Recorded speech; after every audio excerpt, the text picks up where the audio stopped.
Hello friends, welcome back to my YouTube channel Nutrigold. आज इस video में मैं आपसे शेयर करने जा रही हूँ एक बहुत ही इम्पोर्टेंट डिजीज़ के बारे में जिसको आप में से बहुत से लोगों ने सुना होगा। मैं आज डिस्कस करूँगी कि आपको मिर्गी में कैसी डाइट लेनी चाहिए, यानी कि एपिलेप्सी में आपको कैसी डाइट लेनी चाहिए। दोस्तों, मिर्गी के मामले में जिस तरह से बढ़ रहे हैं वैसे ही कुछ मामलों में दवाइयाँ भी बेअसर साबित हो रही हैं। ऐसे में कीटोजेनिक डाइट बहुत ही इम्पोर्टेंट डाइट है जिसको आप फॉलो करेंगे तो आपके मिर्गी की प्रॉब्लम एकदम से ख़त्म हो जाएगी। इस खास डाइट की शुरुआत 1920 में हुई थी और इसको आजकल बहुत सारे लोग फॉलो कर रहे हैं जिनको भी एपिलेप्सी की प्रॉब्लम है, और ऐसा पाया गया है कि ये डाइट इस प्रॉब्लम को सॉल्व करने में बहुत ज़्यादा फ़ायदेमंद है। सबसे पहले हम बात करते हैं बच्चों की, क्योंकि ये डिजीज़ ज़्यादातर बच्चों में देखा जाता है। मिर्गी की तीसरी स्टेज में ये डाइट यानी कि कीटोजेनिक डाइट बहुत ज़्यादा फ़ायदेमंद है। इसका उद्देश्य दौरों की संख्या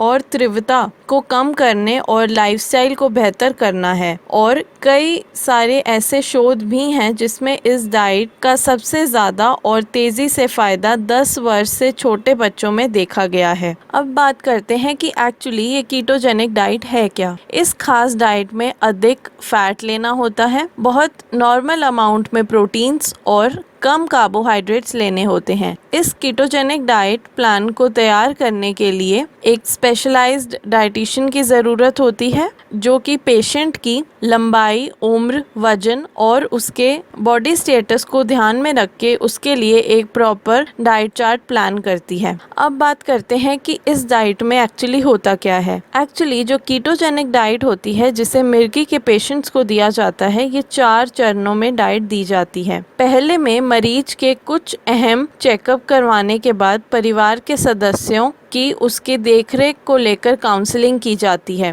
दूसरे पड़ाव में रोगी के शरीर में शुगर लेवल कंट्रोल कराते हैं। तीसरे में इसके बाद कीटोजेनिक डाइट शुरू की जाती है, और फोर्थ स्टेज में रेगुलर फॉलोअप लिया जाता है ताकि किसी भी तरह की समस्या की आशंका से मरीज को दूर रखा जा सके। जो कीटोजेनिक डाइट है उसमें फैट्स जो कि बहुत एक्स्ट्रा अमाउंट में दिया जाता है वो काम क्या करता है। सामान्य तौर पर शरीर को ऊर्जा देने के लिए यानी कि एनर्जी देने के लिए काम करता है अनाज और शक्कर, लेकिन मिर्गी के रोगियों में ग्लूकोज दिमाग में दौरों की गतिविधियों को बढ़ा देता है। इस गतिविधि को कम करने के लिए शरीर को फैट के माध्यम से एनर्जी दी जाती है। इस डाइट में बहुत इम्पोर्टेंट चीज़ ध्यान रखने की बात है कि कीटोजेनिक डाइट को कभी भी एक प्रॉपर विशेषज्ञ, प्रॉपर डाइटिशियन की कंसल्टेशन के बिना नहीं लेना चाहिए, क्योंकि अधिक फैट के उपयोग के बाद इस डाइट से शरीर का